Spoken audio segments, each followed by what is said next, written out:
আজকে আমাদের আলোচনার বিষয় হচ্ছে উপজাতি। প্রথমে আমরা আলোচনা করব, আমরা কি আসলে উপজাতি বলবো, না আদিবাসী বলবো, না ক্ষুদ্র নৃগোষ্ঠী বলবো।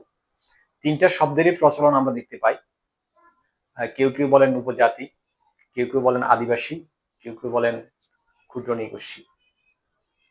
বাংলাদেশ সরকারের যে সংবিধান, গণপ্রজাতন্ত্রী বাংলাদেশ সরকারের যে সংবিধান, সেই সংবিধানে আদিবাসী বলে কোনো শব্দ নেই। আদিবাসী শব্দের অর্থ হচ্ছে আদিতে যারা বসবাস করত। চাকমা, মারমা, তঞ্চঙ্গা, সাঁওতাল তারা যদি আদিবাসী হয়ে থাকে, তাহলে আমরা যারা বাঙালি, আমরা যারা বাংলাদেশি বাঙালি, আমরা তো তাহলে এখানে আদিবাসিন্দা নয়। এই কারণে বাংলাদেশ সরকার কোনোভাবেই আদিবাসী এই শব্দটিকে স্বীকৃতি দেয় না। বাংলাদেশ সংবিধানে উপজাতীয় বলা নেই, বাংলাদেশ সংবিধানে বলা হচ্ছে ক্ষুদ্র নৃগোষ্ঠী বা ক্ষুদ্র জাতিসত্তা। তাহলে আমরা সাংবিধানিকভাবে এই যে ক্ষুদ্র ক্ষুদ্র যে গোষ্ঠীগুলো আছে, নৃগোষ্ঠীগুলো আছে, তাদেরকে আমরা সাংবিধানিকভাবে বলবো ক্ষুদ্র নৃগোষ্ঠী। কিন্তু জাতিসংঘ 9 আগস্টকে আদিবাসী দিবস হিসেবে উদযাপন করে, যেটা বাংলাদেশের এই ক্ষুদ্র নৃগোষ্ঠীগুলো উদযাপন করে থাকে, যা কিন্তু বাংলাদেশ সরকারের এই স্বীকৃতিটুকু নেই। তো বাংলাদেশে এরকম ক্ষুদ্র ক্ষুদ্র জাতিগোষ্ঠী, যেটাকে আমরা উপজাতি সাধারণত বলে থাকি, এই উপজাতির সংখ্যা হচ্ছে বাংলাদেশে 50টির মতো। এই 50টি উপজাতি বেশিরভাগই প্রায় 13টি মতান্তরে 14টি বসবাস করে পার্বত্য চট্টগ্রাম অঞ্চলে। এছাড়া তারা দেশের উত্তরাঞ্চলে ময়মনসিংহ, নেত্রকোনা, রাজশাহী, দিনাজপুর এবং সিলেটে তারা বসবাস করে। তো যে কোনো পরীক্ষায়, সেটা হোক অ্যাডমিশন টেস্ট, বিসিএস অথবা ব্যাংক বা অন্য যে কোনো চাকরিতে, এই আদিবাসী অংশ থেকে একটা প্রশ্ন চলে আসে। আমরা আজকে এই অংশ থেকে একটু গুরুত্বপূর্ণ তথ্যগুলো জানার চেষ্টা করব। তবে এই ক্লাসটি পরিপূর্ণ নয়। আমাদের বাংলাদেশের সংবিধানে 23-এর কতে প্রথম এই ক্ষুদ্র জাতিসত্তার অর্থাৎ উপজাতিদের সংস্কৃতিকে সংরক্ষণের কথা বলা হয়েছে। বাংলাদেশ সংবিধানের 23-এর ক, আমরা দেখতে পাচ্ছি কিনা, বাংলাদেশ সংবিধানের 23-এর কতে এই উপজাতিদের তাদের যে সংস্কৃতি, তাদের যে আলাদা বৈশিষ্ট্য, সেটাকে সংরক্ষণ করার কথা বলা হয়েছে। আমরা 50টি উপজাতির কথা বলছি। বর্তমানে সর্বশেষ 50টি উপজাতি বাংলাদেশে বসবাস করে বা ক্ষুদ্র নৃগোষ্ঠী আমরা বলতে পারি। সংবিধান অনুযায়ী কোনোভাবে আমরা আদিবাসী বলতে পারি না। তার মধ্যে সবচেয়ে বেশি বা সবচেয়ে বড় উপজাতি হচ্ছে চাকমা। চাকমা শব্দের অর্থ হচ্ছে মানুষ। এই চাকমারা বসবাস করে পার্বত্য চট্টগ্রামে, সবচেয়ে বেশি বসবাস করে রাঙ্গামাটি জেলায়। এবং চাকমাদের মধ্যে যতগুলা 50টি আদিবাসীর মধ্যে চাকমারাই সবচেয়ে বেশি শিক্ষা দীক্ষায় সুযোগ সুবিধার দিক থেকে তারা এগিয়ে আছে। দ্বিতীয় আদিবাসীর নাম হচ্ছে মারমা। এটা হচ্ছে দ্বিতীয় বৃহত্তম, এবং ত্রিপুরারা হচ্ছে তৃতীয় বৃহত্তম উপজাতি। এই ত্রিপুরা উপজাতির মূল আদিবাস হচ্ছে ভারতের ত্রিপুরা রাজ্য। আমরা জানি যে আমাদের বর্তমান বাংলাদেশের কুমিল্লা জেলার নামও কিন্তু ত্রিপুরা ছিল। এই ত্রিপুরা উপজাতি বাংলাদেশের পার্বত্য চট্টগ্রাম অঞ্চলে বসবাস করে, কুমিল্লাতেও কিছু কিছু বসবাস করে, নোয়াখালীতেও খুবই অল্প সংখ্যক আছে, এবং সিলেটেও বসবাস করে ত্রিপুরা উপজাতি। ত্রিপুরা হচ্ছে বাংলাদেশের তৃতীয় বৃহত্তম উপজাতি। আর সাঁওতাল যে উপজাতি বলছি, এই সাঁওতাল উপজাতি হচ্ছে রংপুর, দিনাজপুর অঞ্চলে বসবাস করে। এই সাঁওতাল উপজাতি তারা সমতলের সবচেয়ে বড়, সমতলের বৃহত্তম উপজাতি। সাঁওতালদের গায়ের রং একটু কালো হয়। সাঁওতালরা তাদের আলাদা খাদ্যাভ্যাস আছে, বিশেষ করে ইঁদুর খায় তারা। সাঁওতালরা ইঁদুর ধরে, ইঁদুর খায় সাঁওতাল এবং ওরা।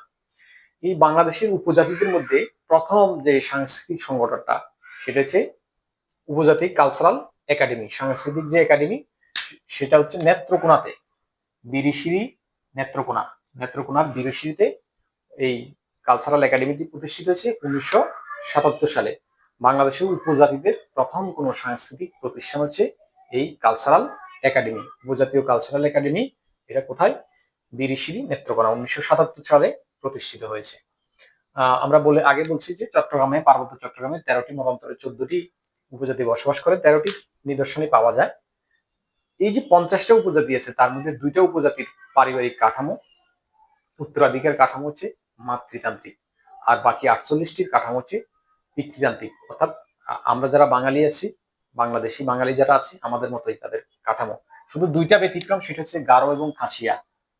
এই গারো খাসিয়া যে মাতৃতান্ত্রিক, এটা পরীক্ষা আসে, এটা আমরা কিভাবে মনে রাখবো? সংক্ষেপে যদি আমরা একটু চিন্তা করি যে এটা মনে রাখার কিভাবে মনে রাখা যায়, আমরা বলবো যে গারোর মা খাসি খায় না। খাসি অনেকের মাই খায় না, খাসি মানে খাসি ছাগল আর কি।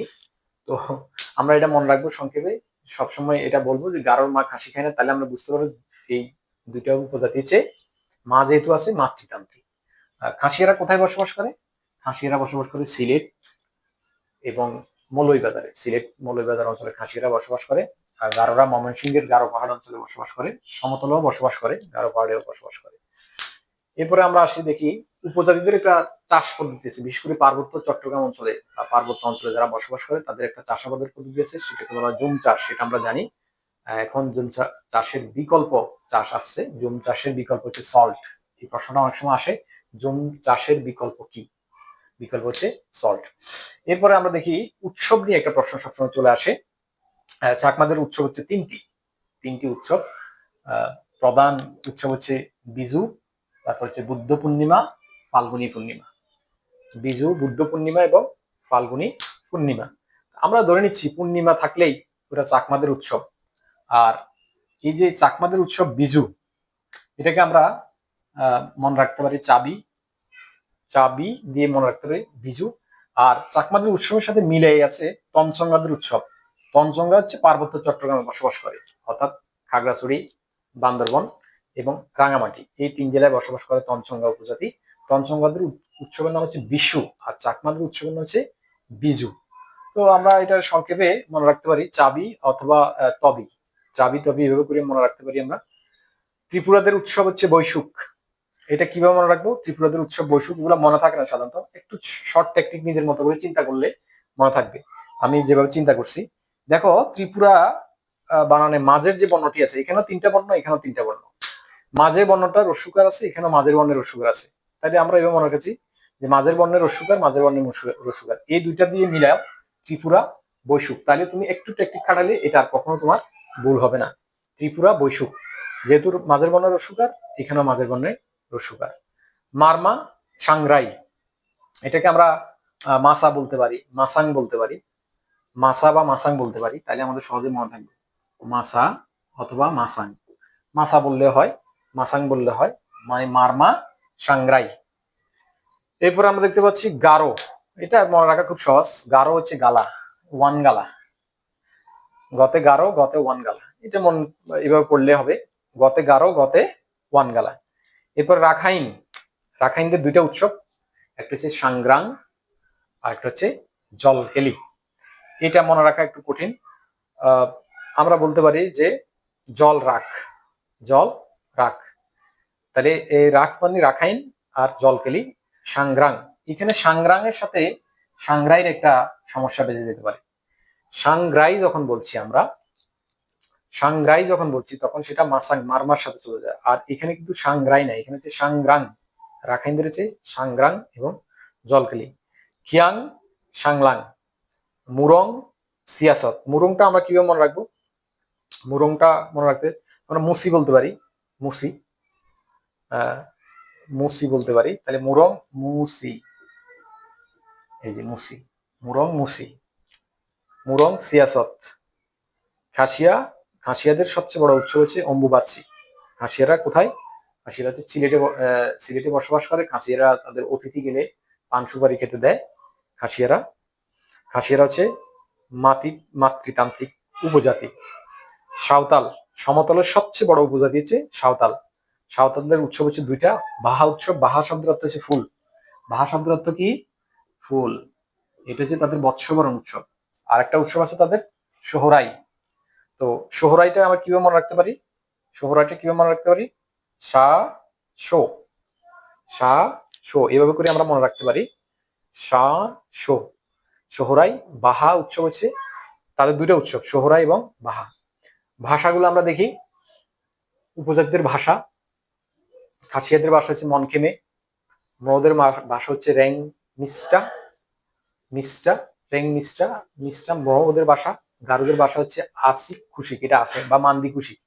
আসিক খুশিক বা মান্দি খুশিক। ওরা ওদের ভাষা হচ্ছে তাই সাদ্রি। সাদ্রি হচ্ছে ওরা ওদের ভাষা। ওরা ওদের উৎসবের নাম আমরা লিখি না এখানে। ওরা ওদের উৎসব নাম হচ্ছে ফাগুয়া। ওরা ওদের উৎসবের নাম হচ্ছে ফাগুয়া।